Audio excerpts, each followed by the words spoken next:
अपनी बात रखने का मौका देने के लिए और आप लोगों को शुभकामनाएं कि आपने फिर एक बार संघर्ष का रास्ता चुना है।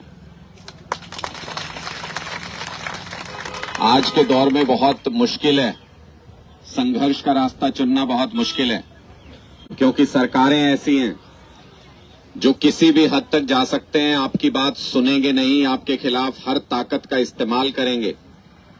और इसलिए लड़ना, संघर्ष करना पहले के दौर से ज्यादा मुश्किल हो गया है, क्योंकि नैतिकता राजनीति में खत्म होती जा रही है, गिरती जा रही है।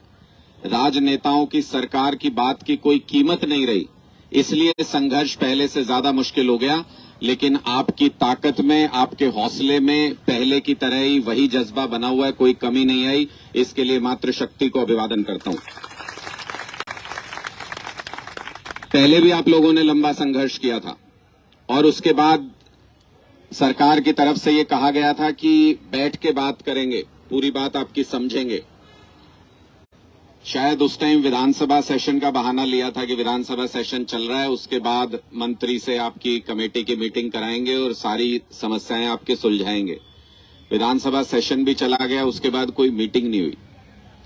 लेकिन इसमें सोचने की बात सिर्फ इतनी है कि जिस सरकार की जुबान नहीं है, जो अपनी जुबान पे नहीं टिक सकता, उसके ऊपर विश्वास करना बहुत ज्यादा मुश्किल है, उसके ऊपर विश्वास नहीं किया जा सकता। और कहीं ना कहीं अब मुझसे पहले जो वक्ता बोल रहे थे, उन्होंने कहा भी कि गलती तो कुछ कुछ हमारी भी होती है, कि इनकी झूठी बातों पे हमने विश्वास किया और इनको उस कुर्सी के ऊपर बिठा दिया कि फैसला लेने का अधिकार इनके पास आ जाए, और वो कलम इनके हाथ में दे दी, जिससे ये कभी भी हमारा भविष्य अच्छा लिखते ही नहीं। पता नहीं क्या करते हैं उस कलम का, हमारे लिए कुछ नहीं लिखते, आप लोगों के लिए कुछ नहीं लिखते। ऐसी कलम का क्या फायदा जो लाखों करोड़ों लोगों ने अपना वोट देके वो कलम हाथ में दी, लेकिन उससे कभी भी आपका फायदा नहीं लिख सकते, हमेशा नुकसान लिखते हैं। ऐसी कलम का मेरी नजर में तो कोई फायदा नहीं, सरकार में ऐसे लोगों के होने का कोई फायदा नहीं है। मैं क्यों, पहले भी मैं बोलता रहा हूं आप लोगों के समर्थन में, पहले भी एक बड़ा प्रयास हुआ था, तब भी हमने अपना समर्थन दिया था। और क्यों दिया था? क्योंकि आप लोग गांव गांव में, गली गली में, अगर कोई ये कह सकता है कि पूरे हरियाणा की नब्ज किसके हाथ में है, तो वो आशा वर्कर्स के अलावा किसी के हाथ में हो नहीं सकती। मतलब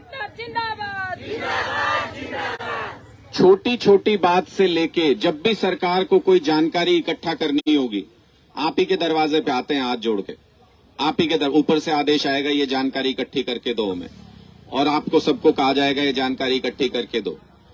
मैं आप लोगों की, एक सुप्रीडेंट हैं, वैसे तो सरकार का आदेश मानते हैं ऊपर के कर्मचारी, लेकिन एक सुप्रीडेंट है जो मन से बड़ा हिमायती है आपकी, और उनसे मैं कुछ दिन पहले चर्चा कर रहा था, तो वो कह रहे थे कि अब गांव गांव में प्ले स्कूल खुलना शुरू हो गए, स्कूलों में, और आंगनवाड़ियों को ऊपर से अधिकारी बार बार कह रहे हैं कि जहां पे स्ट्रेंथ कम है उनको मर्ज करना शुरू कर दो, इकट्ठे करना शुरू कर दो। गांव में 5 हैं तो 2 कर दो, 3 कर दो बच्चों की संख्या, ताकि वहां पे ठीक रहे। पहले प्ले स्कूल खोला ताकि बच्चे वहां पे जाने लगे, वो बच्चे आंगनवाड़ी में कम हो जाएंगे तो फिर बोलेंगे कि बच्चे नहीं आते, इनको बंद करना पड़ेगा, जैसे सरकारी स्कूलों को बंद करने की योजना बनाते हैं।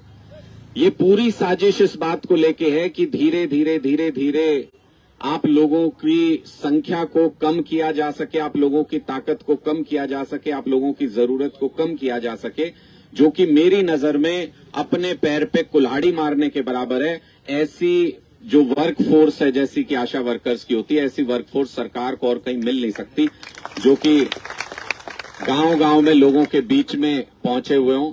मैं आपकी इस मांग का पुरजोर समर्थन करता हूं कि आपको स्थायी वर्कर के तौर पे मान्यता मिलनी चाहिए सरकार की तरफ से, पक्की नौकरी एक तरीके से आप लोगों की होनी चाहिए। जब आप सारा वो काम करते हैं, पूरा समय देते हैं अपना, तो आपको ईएसआई और पीएफ का अधिकार होना चाहिए। किसी भी कर्मचारी को जो काम करता है उसको ये सब सुविधाएं मिलनी चाहिए। आप किसी भी रूप में, आपको मानदेय के रूप में देते हैं, दूसरे को सैलरी के रूप में देते हैं, लेकिन काम में कोई फर्क है क्या? काम तो आप लोग भी अपना पूरा करते हो, पूरी मेहनत से करते हो, उनसे ज्यादा ही करते होगे शायद, उसके बावजूद भी। और मैंने ऐसी वर्कफोर्स भी नहीं देखी जो इतने बड़े पैमाने पे पूरे प्रदेश के हर गांव में कई कई सेंटर्स हैं और इतने बड़े पैमाने पे जो ड्रेस में रहते हो, ऐसी वर्कफोर्स भी मैंने इतने डिसिप्लिन वर्कफोर्स नहीं देखी। बहुत सारी अच्छाइयां हैं। कहते हैं कि एजुकेशन लेवल नहीं है, सरकार के कई लोग कहते हैं एजुकेशन लेवल नहीं है जिसकी वजह से हम कुछ सुविधाएं नहीं देते हैं। ये बहाना बनाती है सरकार।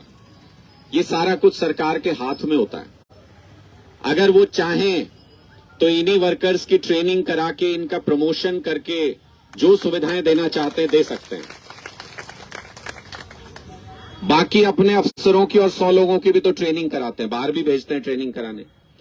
आप लोग तो फिक्स वर्कफोर्स हो, जहां भी काम करते हो गांव में आपकी स्ट्रेंथ का पता है, टीमें बनी हुई हैं, जिला वाइज भी टीमें बनी हुई हैं। अगर ट्रेनिंग कोई कराना चाहे तो आराम से करा सकते हैं और उसके बाद आपको ऊपर का लेवल दे सकते हैं, आपका प्रमोशन कर सकते हैं। इसमें सरकार को कोई दिक्कत नहीं है। मेरा कहना सिर्फ इतना है कि पहले भी जो आपको कभी नुकसान हुआ वो आपकी एकता टूटने की वजह से, अंदरूनी झगड़े की वजह से हुआ होगा, ऐसा मेरा मानना है।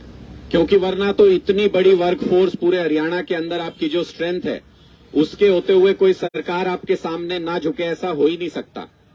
इसलिए अगर सारे मिलके इस लड़ाई को लड़ोगे, संघर्ष करोगे, मुझे कोई संदेह नहीं कि कामयाबी आपको मिलेगी। मैं सिर्फ इतना आश्वासन आप लोगों को दे सकता हूं। मुझे कहा गया, और मैं वैसे भी जानता हूं मंच की मर्यादा है, मैं कहीं भी जाता हूं ऐसी जगह पे तो कोई पॉलिटिकल बात नहीं करता, लेकिन मैं अपनी तरफ से यह आश्वासन जरूर देता हूं कि कभी हम इस स्थिति में हुए कि आपके बारे में कोई निर्णय लेना हुआ तो आम आदमी पार्टी हमेशा आपके अच्छे के लिए सोचती है। मैं ये विश्वास दिलाता हूं कि हमारी कलम कभी भी चलेगी तो आपके हक में चलेगी, और जब तक आप ये संघर्ष कर रहे हैं तब तक हमारा पूरा समर्थन और साथ, हमारे सभी कार्यकर्ताओं का समर्थन और साथ आपकी इस लड़ाई को है। पूरा पूरा अभिवादन। आप लोग इतनी मेहनत से लड़ाई लड़ रहे हैं, पूरा पूरा मेरा अभिवादन।